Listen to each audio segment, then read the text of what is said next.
everyone, it is me, BDB Black Dragon Boss, and we're here with another Eden Zero review for episode 4.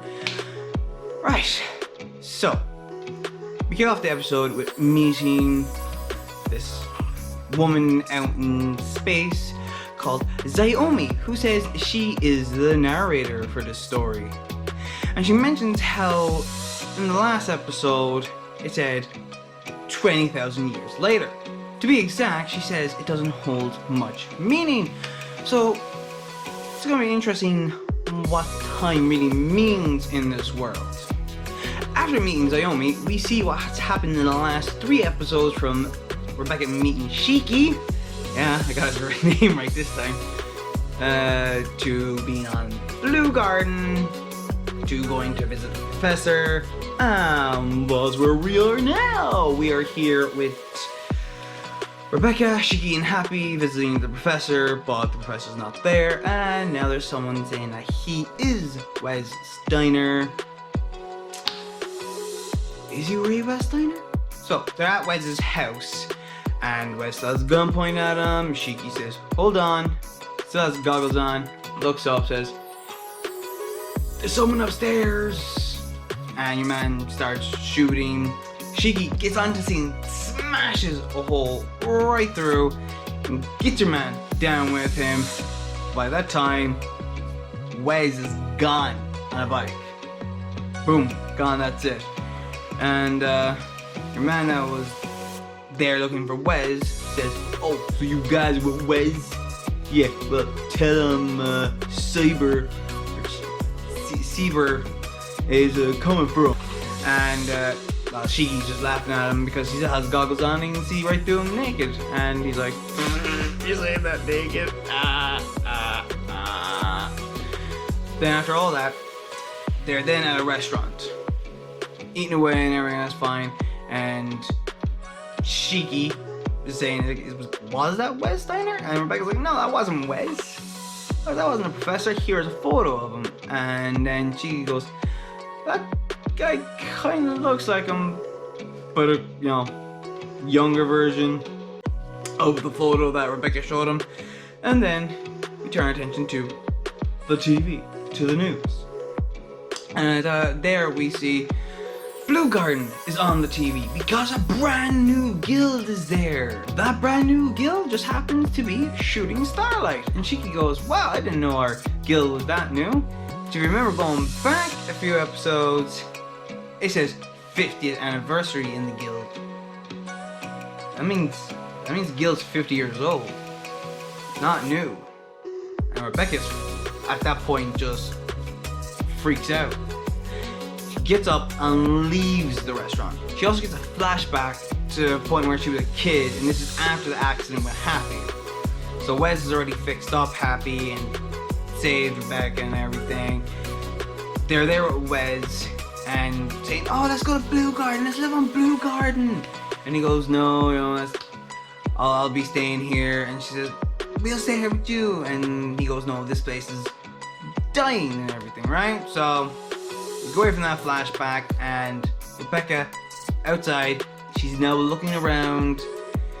She realizes the cars are all older models, and she also sees the machines around are all outdated.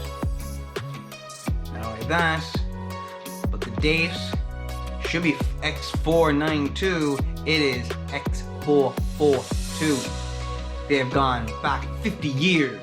So putting all them pieces together, they realize, oh, so that's that young man we met was Wes 50 years ago.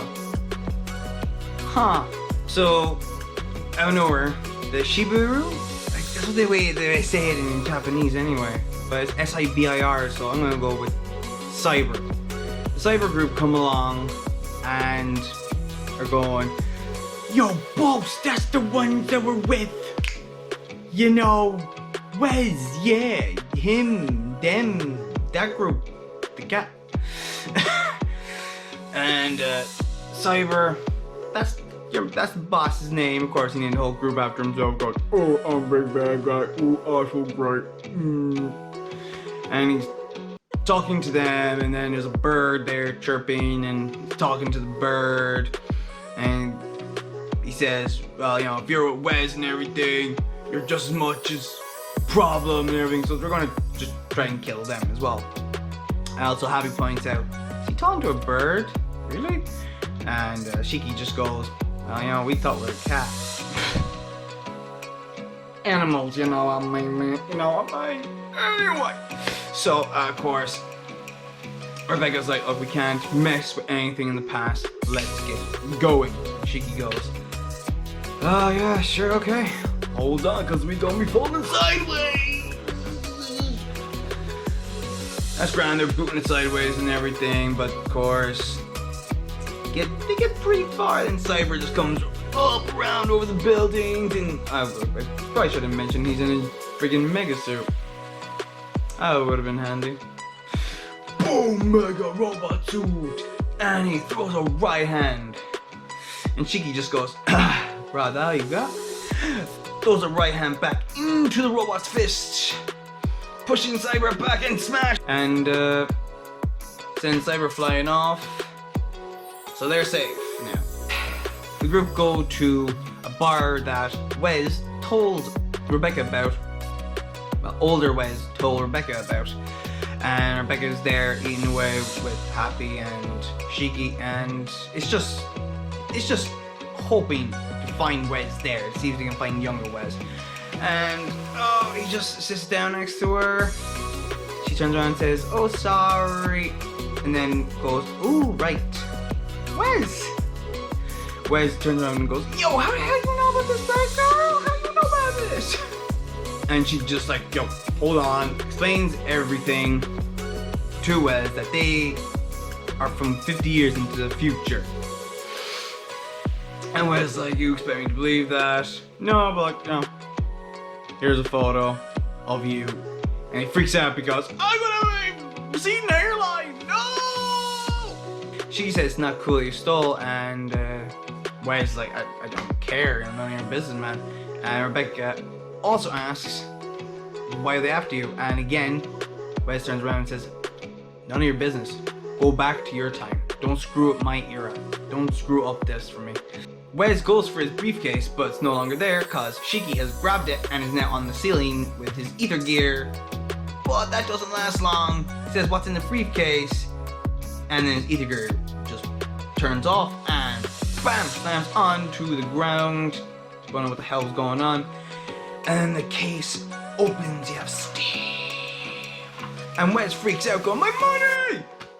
But there's not money in it. No, there's no money. Except for a cute little robot. Yes, she is making her debut, baby. It is Pino. To me, the best character in all of Eden Zero. Don't think I'll ever change that. But anyway, so there we are. We have Pino. EMP. EMP standing for electric magnetic pulse. Boom! The bar just goes totally blackout. A few seconds there, lights are back on. She's already said what her name is, and then she explains what EMP is, and that, you know, she turns off all electronics around her with that. Shiki, of course, asking everyone to be his friend, asks Pino to be his friend. Pino goes, I don't think all the requirements have been met, but yeah. And of course, Shiki freaking like, yeah, boy! Wes, you on the back burner? Wes couldn't care, Wes doesn't want to be his friend. And then the reason she activated, she explains, because she thought she heard her master nearby. And Wes mentions Cyber. And when Wes mentions Cyber, Pino just starts freaking out about her memories and saying that his orders are absolute, and she's tearing up and she's running. But if you notice, even before this, one of her legs, her left leg, is missing. It has a screw on instead. Was she built that way? No, she wasn't, and we find out that in a bit. Of course, Pino's now ran off. They realize what she was going to be used for, and that was to steal money. while she keeps the electricity down. And of course, Wes goes, "Woo! My luck is back," and runs out after her very slowly. So they're walking down the street, and Rebecca's like, "Look, let's just get the hell back to Blue Garden and everything." And then she's like, "You just want to abandon our new friends? Like, I mean, Pino, not Wes." And Rebecca's like, "We just can't screw around in this thing. Can't screw around with 50 years in the past." And well, Shiki still has a briefcase and says, "Well, I found this in the briefcase. It was a B cube." That's actually what they're called. They're actually called B cubes themselves. Great to know. And accidentally turns it on, and there we see Cyber talking to Pino. Throwing stuff at her, saying, "Dance for me." And Pino explains, "I'm not equipped with that function." And he said, "I want to see a robot dance." And well, if you can't dance, you don't need your leg. And of course, the horrible prick rips off her left leg. Now, Pino being my favorite character in this, even though I already read it, it already pissed me off there. It pissed me off here. Believe me. Alright, you don't. No. And of course, he then says to her to wipe out her memories of her previous master. She says, "No, I can't. I'm not doing that." She's crying. It's the same stuff back and forth, and then just one of the other guys picks her up, says, Cyber goes, "Wipe her memories. You want me to fix the leg?" "No, just attach a screw to it and Can't wait for this guy to get his ass handed to him. Anyway, so yeah, her memories are now wiped of her previous master.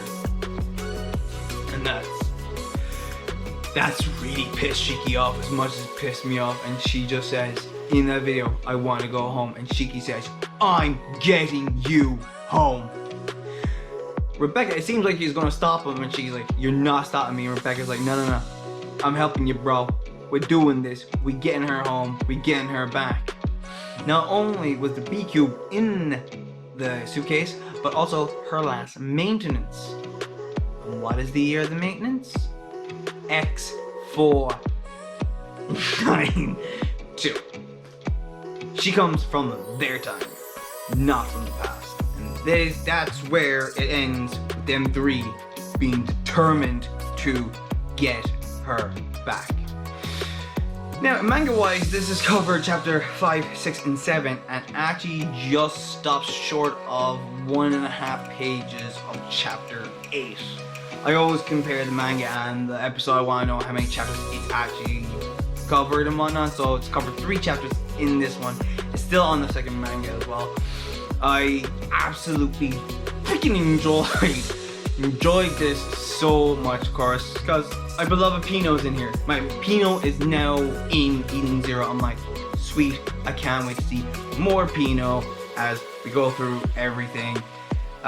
Wes is still a dick at the moment. He does get better, he does, and Shiki and Rebecca, I love it. Also, I think it was obvious, but I never pointed out, Rebecca really does dress like Lucy quite a lot. I know they look alike. They're twins almost, obviously. But I don't think I really point out the fashion sense. That's the word. And also, I never actually pointed out this in any of the other 2 reviews. I actually seen in the end credits. I actually looked in the back, and I went, wait a minute. Right there is Greg and Juvia, and they're in the back of the other 3 episodes as well. So it seems like until they change the ending, Greg and Juvia will always be in the ending credits. I think that's pretty cool. You'll always have fairy tale characters right there. I didn't see any other fairy tale characters through this episode at all, so you can't keep throwing them in, but you never know. We might get a few more down the road and whatnot. And I don't think there was actually any. I think there was like the teeny weeny minor changes. Like they left out a manga, but they were nowhere important or game changing, so I didn't put them into this because there was no point. And there was nothing major as well. They've kept on to the story. They haven't really changed anything. They haven't changed anything in this episode anyway. And I'm like, cool, don't. Just stick with the manga. Stick with the source material. But yeah, that's been it for me, BDB, Electric and Bunch, you beauties. I will see you later.